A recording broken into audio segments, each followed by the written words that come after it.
Bismillahirrahmanirrahim. Assalamualaikum warahmatullahi wabarakatuh. Salam sejahtera buat kita sekalian. Pada video kali ini saya akan mencoba membahas tentang prioritas penggunaan dana desa tahun 2022, tentunya sesuai dengan Peraturan Menteri Desa Pembangunan Daerah Tertinggal dan Transmigrasi nomor 7 tahun 2021. Nah, pada video saya sebelumnya tentang contoh dan model dokumen RKP Desa tahun 2022, saya kira teman-teman terkait model dan sistematikanya sudah clear. Nah, untuk menentukan kegiatan-kegiatan dalam rencana kerja pemerintah desa tersebut, kita betul-betul harus memahami dan menelaah regulasi Permendes nomor 7 tahun 2021 ini. Mengapa kita harus memahami ini? Karena jangan sampai kegiatan-kegiatan dalam dokumen RKP Desa tahun 2022 yang sudah ditetapkan ternyata masih ada kegiatan yang dilarang atau tidak dibolehkan, khususnya kegiatan yang sumber anggarannya dari dana desa. Nah, baik, kita akan mencoba membahas tentang prioritas penggunaan dana desa tahun 2022. Nah, regulasinya saya kira jelas, yaitu Permendes nomor 7 tahun 2021 tentang prioritas penggunaan dana desa tahun 2022. Nah, di dalam regulasi Permendes nomor 7 ini, sistematikanya pertama adalah bab 1 ketentuan umum, bab 2 prioritas penggunaan dana desa, bab 3 penetapan prioritas penggunaan dana desa, bab 4 publikasi dan pelaporan, bab 5 pembinaan, bab 6 ketentuan lain-lain, bab 7 ketentuan penutup, dan yang ke-8 adalah lampiran. Lampiran ini tentang pedoman umum pelaksanaan penggunaan dana desa tahun 2022. Nah, baik, saya kira untuk bab 1 tidak perlu saya bahas dalam video kali ini, teman-teman tinggal download regulasinya, dan untuk ketentuan umum bab 1 teman-teman tinggal baca. Nah, sekarang kita masuk kepada bab 2. Prioritas penggunaan dana desa tahun 2022. Nah, prioritas penggunaan dana desa tahun 2022 ini diarahkan untuk percepatan pencapaian aksi SDGs desa melalui pemulihan ekonomi nasional sesuai kewenangan desa, kemudian yang kedua program prioritas nasional sesuai kewenangan desa, yang ketiga mitigasi bencana alam dan non-alam sesuai kewenangan desa. Jadi prioritas penggunaan dana desa tahun 2022 ini ada 3. Pemulihan ekonomi nasional, program prioritas nasional, mitigasi bencana alam dan non-alam tentunya sesuai dengan kewenangan desa. Nah, prioritas penggunaan dana desa ini diprioritaskan untuk mewujudkan 8 tipologi desa dan 18 tujuan SDGs desa. Yang pertama, tipologi pertama adalah desa tanpa kemiskinan dan kelaparan. Tipologi yang kedua adalah desa ekonomi tumbuh merata. SDGs-nya ini 8, 9, 10, dan 12. Kemudian yang ketiga, desa peduli kesehatan, SDGs 3, 6, dan 11. Kemudian tipologi keempat, desa peduli lingkungan, SDGs 7, 13, 14, 15. Tipologi kelima, desa peduli pendidikan, yaitu SDGs 4. Tipologi keenam, desa ramah perempuan. Tipologi ke-7, desa berjejaring. Dan tipologi ke-8, desa tanggap budaya. Jadi prioritas penggunaan dana desa itu diharapkan mewujudkan 8 tipologi desa dan 18 tujuan SDGs desa. Nah, baik, kita masuk kepada prioritas yang pertama, yaitu pemulihan ekonomi nasional sesuai kewenangan desa. Nah, untuk prioritas penggunaan dana desa terkait dengan untuk pemulihan ekonomi nasional sesuai kewenangan desa, yaitu ada 3. Yang pertama, penanggulangan kemiskinan untuk mewujudkan desa tanpa kemiskinan. Yang kedua, pembentukan dan pengembangan dan peningkatan kapasitas pengelolaan BUMDes dan BUMDesma untuk mewujudkan ekonomi desa tumbuh merata. Kemudian yang ketiga, pembangunan dan pengembangan usaha ekonomi produktif. Nah, sekarang kita masuk kepada 1.1. Penanggulangan kemiskinan untuk mewujudkan desa tanpa kemiskinan. Nah, kegiatan-kegiatannya adalah penurunan beban pengeluaran antara lain pemberian BST, bantuan sosial tunai atau BLT. pemberian jaminan sosial masyarakat miskin, usia lanjut, dan difabel. Kemudian kegiatan kedua, peningkatan pendapatan antara lain pemberdayaan usaha kecil dan menengah UMKM, pengembangan ekonomi lokal, penyediaan akses pekerjaan yaitu padat karya tunai desa.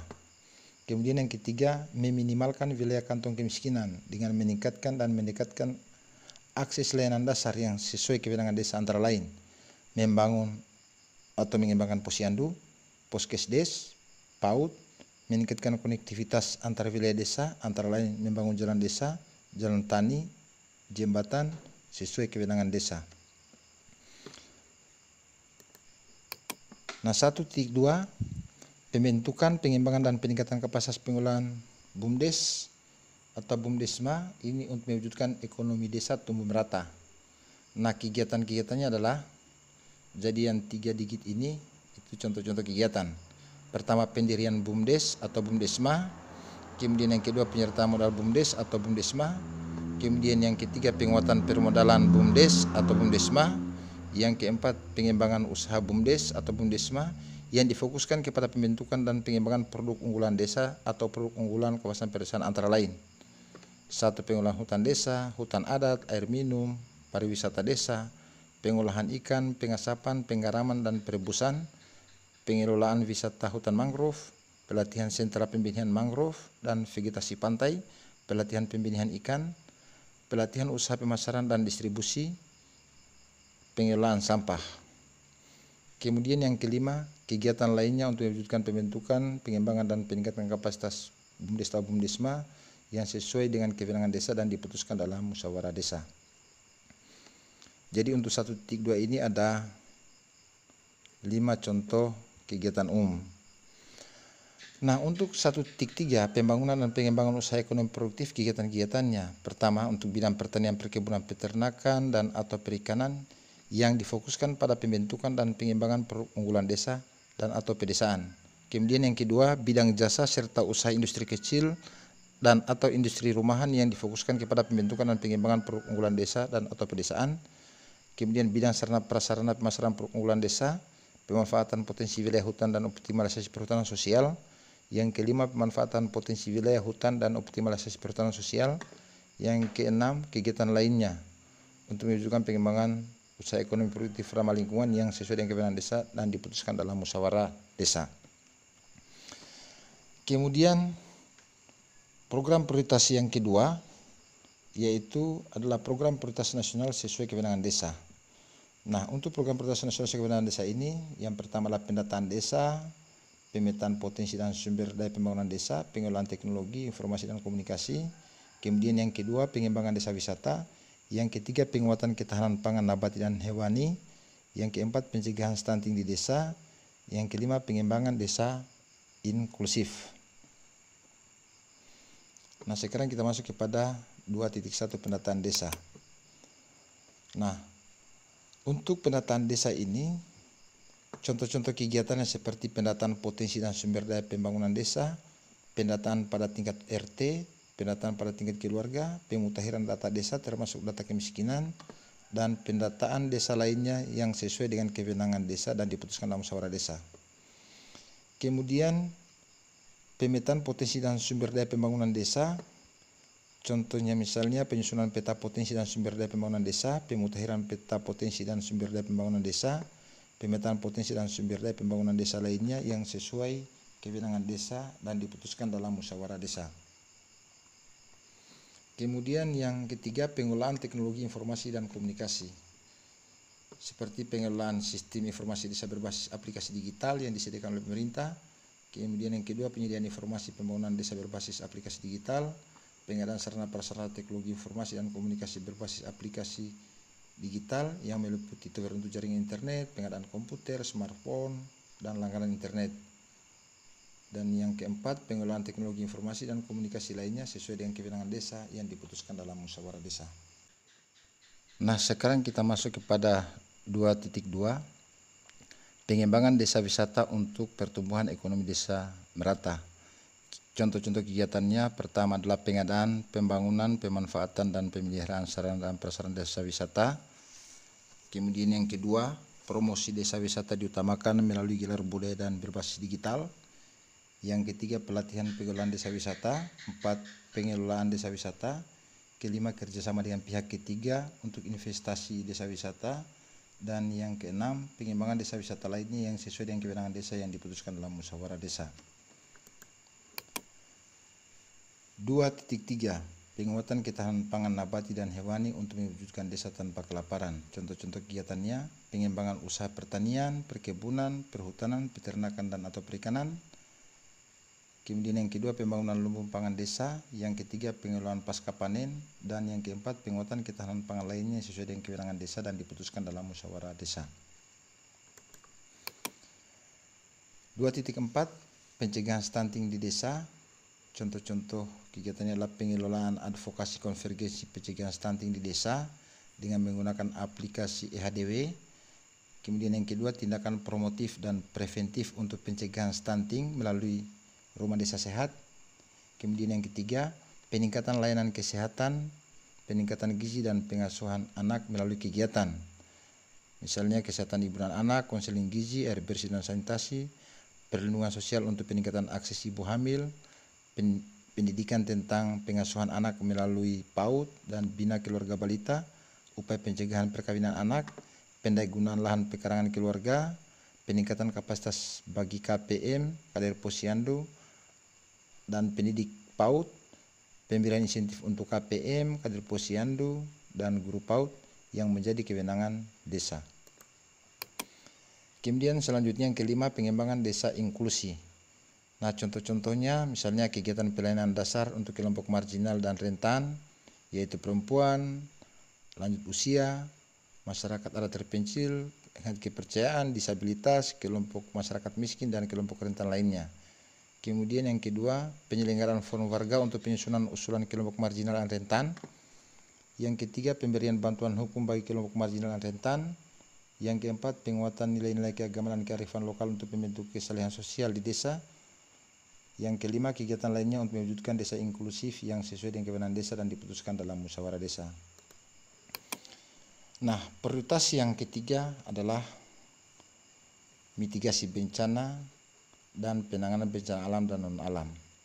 Nah, mitigasi bencana alam, contohnya misalnya pengadaan, pembangunan, pengembangan, dan pemeliharaan sarana prasarana penanggulangan bencana alam dan atau kejadian luar biasa lainnya sesuai dengan kewenangan desa.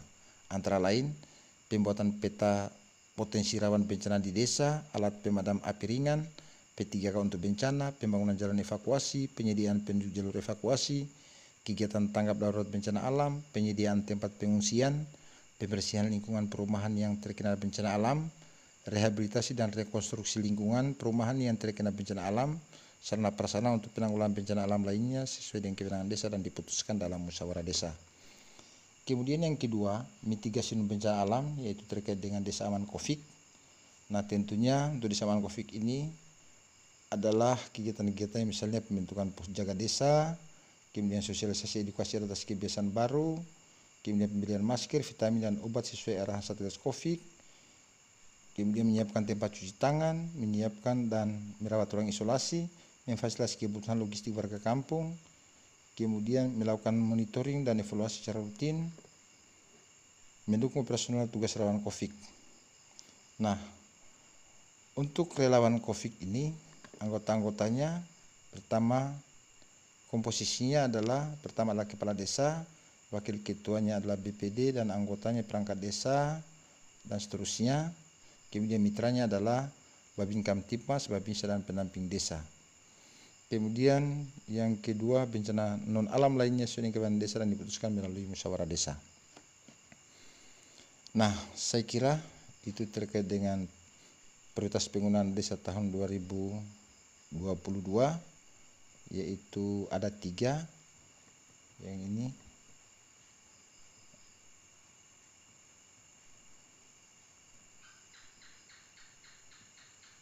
Yaitu pemulihan ekonomi nasional, program prioritas nasional dan mitigasi bencana alam dan non alam.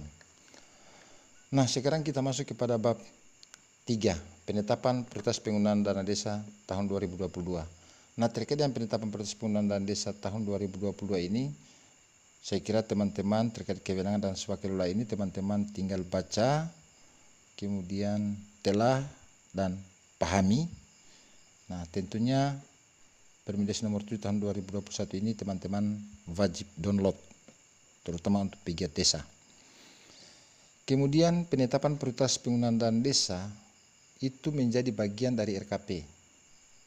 Jadi memang dalam RKP ini tahun 2022 acuan kita harus betul-betul memahami prioritas penggunaan dana desa ini, karena seperti saya katakan awal tadi, jangan sampai ada kegiatan-kegiatan dalam dokumen RKP desa ternyata kegiatan tersebut dilarang, utamanya kegiatan-kegiatan yang sumber anggarannya dari dana desa.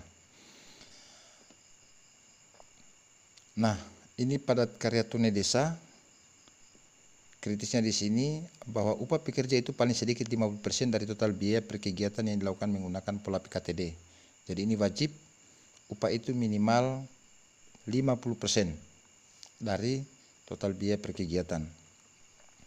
Kemudian jenis-jenis kegiatan padat karya tunai antara lain misalnya untuk pertanian perkebunan, untuk ketahanan pangan, yaitu pemanfaatan lahan kosong warga, penanaman sayuran, penanaman topang sari, tanaman pokok di lahan-lahan perkebunan, kemudian wisata desa, kemudian perdagangan logistik, pangan, perikanan, peternakan, industri pengolahan, dan pergudangan untuk pangan.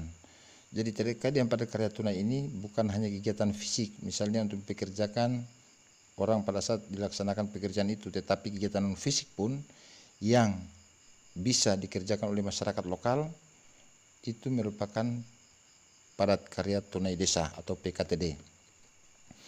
Nah, penentuan prioritas penggunaan desa tahun 2022 ini ada 6 kriteria.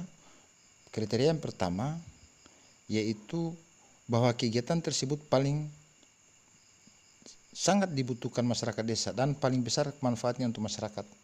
Kemudian yang kedua,